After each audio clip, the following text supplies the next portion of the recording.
If I leave it and it's gone tomorrow, I'm gonna cry. But if I buy it, my wallet's gonna cry. I like it. Bonjour à tous. Hello everyone. We are back in Paris, France for Paris Fashion Week. One of my favorite times to be in Paris because there's so many events and shows and a lot of things going on. But I thought it would be fun to continue the vintage shopping series that I've been doing, scouring through different cities across the world to help you improve your catalog of vintage shops to shop if you're here across the pond in the European Union, or if you're coming to Paris for the first time from the US or second time, wherever you're coming from. We're gonna be visiting the world's largest antique market. It's gonna be a good time. For those of you who don't know me, my name is Drew. What it do? It's nice to meet you. Let's explore Paris.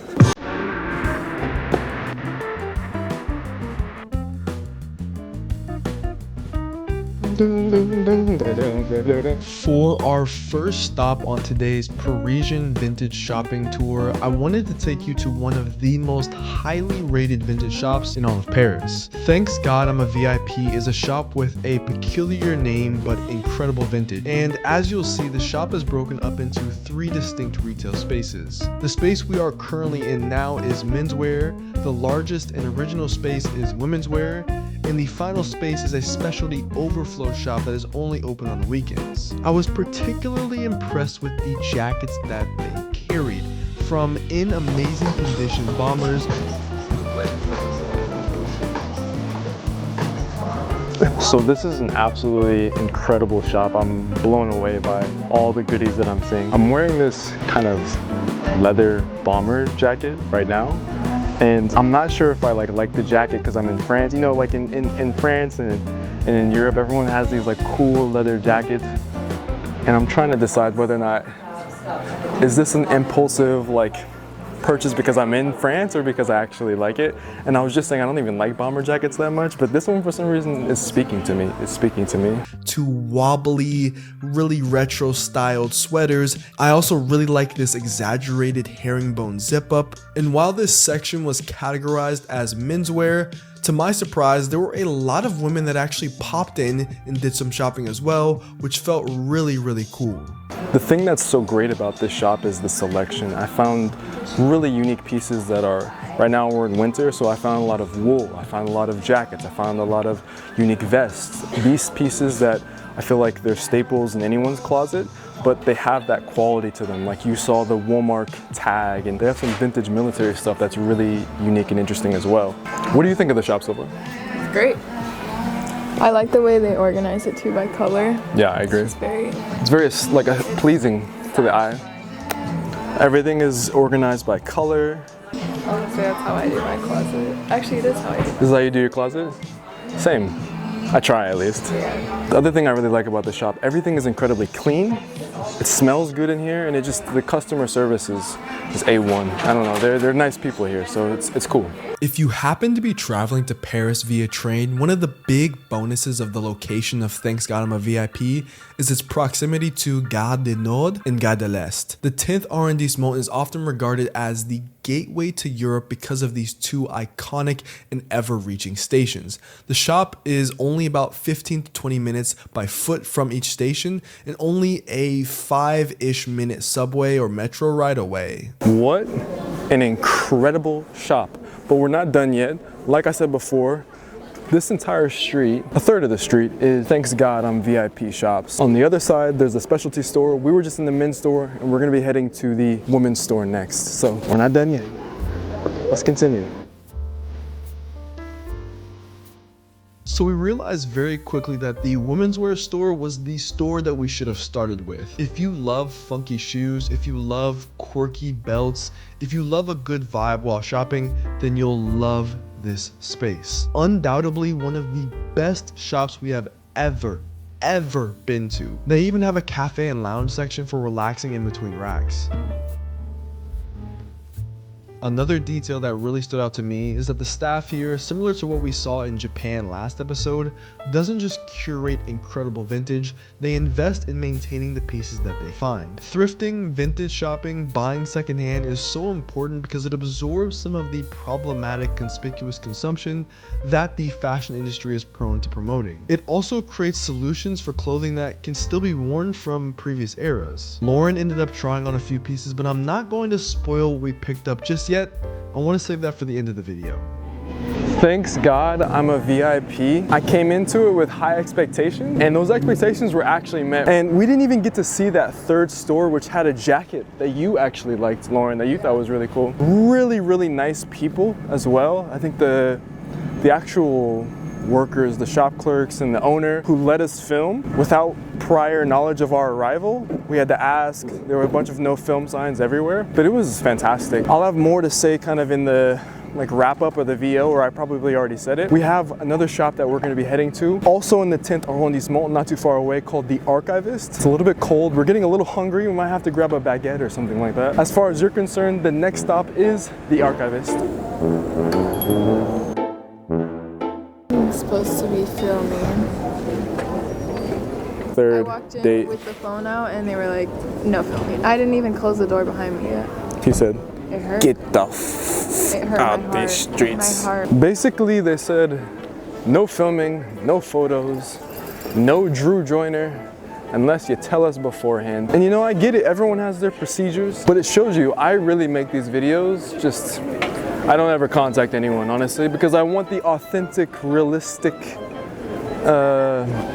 experience, right? Yeah. We want the authentic, realistic experience, and if we can't film, we can't film. Pain. The last shop we visited today was a shop in Le Marais called At Dawn. The owner of this shop, it's actually co-owned, is actually a Drew Joyner subscriber, so shout out to him. To be honest, the jet lag was really setting in at this point. It's not easy to travel across the Atlantic and just hit the ground running when it comes to production, but the time we did spend, we enjoyed. The shop is mainly curated for women's wear. They have physical magazines, rings, as well as secondhand luxury. And the cool thing about At Dawn is that the street it's on is an awesome street for vintage in Le Marais. Without a doubt, I don't know if you use Google Maps or whatever you use to plot these shops, this is definitely one worth adding to your list. Okay, it's time for bed.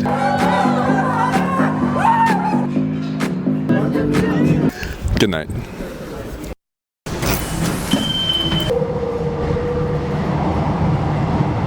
Good morning, everyone. We are day 2 in Paris right now. Right now, we're on our way to Rêve de Gosse. And the shop is a specialized, kind of like a collector's shop of French and World War II, World War I military garments. The guy who owns this shop he's fantastic, and I cannot wait to show you guys his personality. He said he has to get French fries at 1 p.m. He said he has to get French fries at 11:40 a.m. So we don't have as much time as maybe I would hope, but we'll see where he's at. Maybe we'll follow him to get some French fries. It's gonna be a fun day too. Bonjour. Bonjour. Is Reeve here? He's eating his French fries? free fries. Perfect, We fantastic. share the life, but I also make a TV series of this shop now for Swedish television. A comedy. Wow. A comedy. Comedy? Comedy show. That's why I'm here. Also, Nice. so Swedish television pay me to be with my husband. Ooh, that's a good gig. Very smart. That's a good gig. Yeah. Rêve de Gosse, which actually translates to childhood dream, is a shop run by both Martina and Rêve, or Emmanuel, that is less of a shop designed to sell you clothes, but more of a third space meant to highlight stories of clothes that Rêve has curated from 50, 80 to 100 years ago. The shop sells vintage, but it also has an in-house design atelier, and instead of me yapping the entire time, I want you to get the gist of Rêve's hospitality, personality, and the energy of the space and how amazing it is. If you ever do decide to visit, I want to say that this shop, you will not leave it without a smile on your face. This man and this couple really are two people who I consider to be gems of the Parisian vintage and secondhand market scene. Bonjour. Bonjour. Hello. To arrive yet? No, it's okay. It's okay. No problem at all. How long have you had this shop here? I think it's 4 years we have had it, but it's 100 years old. Oh, this building. So the shop is 100 years old. So it's from 1926. You can see on the side. So actually this year is the 100 jubileum. Antique clothing, it's often, 100 years old and it's creepy. Oh, dusty. Dusty No. and this is not we're using the old ones to make new ones. Right. That's the point. My activity is not to make old ones. My activity is to make new ones and to do it in a playful way, not in a very serious way. Oh, I should look like 1930. My shoes should be like this. My trousers. No. I mean, you dress as you want. Yes. You don't. I mean, it's freedom. But as I like the style, some styles of the past, Yes. and I have the chance to get the fabrics. That's my treasure. Yes. That's the best. That's the treasure of this place. Actually, cool. I mean, this place wouldn't be if I didn't have this treasure of fabrics from the 1920s to the 1960s. 1920s? Yeah, this place is 100 years old. So you took the inspiration, but you made it your own. This is, I did this also. Yeah, oh, you did both. This is a fisherman, because you can't find them anymore. Yes. This is a fisherman. It's the color is made by eucalyptus, the plant.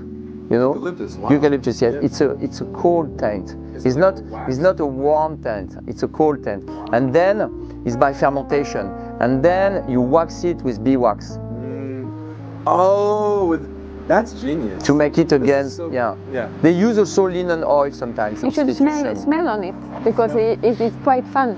Yeah. Smells honey, totally. Yeah. Smell it. Wait, actually. So you can You can eat it up. you can eat my clothes. You can put it in the tea. It actually smells exactly like. But try it. You're wearing those people clothes. These are The fisherman. sellers. Yeah, fishermen. The seller, they are called the Terre-Neuvas. The Terre-Neuvas were people who used to go and fish in Canada, the code. They used to travel 3 months to Canada from the West Europe. Then they have to salt the code because if not, it will get ruined. And then they have to bring back the code 3 months. Yep. See? You're wearing that. You're wearing that. This right here. Yeah. The exact one. It's Yep. It has to be wax because then that's how you make sure. It's water. Exactly. exactly because at that time they don't have plastic or stuff like that. Gore-Tex. No. Or trouser, for instance. But in this place, we forget about marketing. It's anti-marketing. That means we're not looking what is the market, what people is the tendency, what are they going to buy.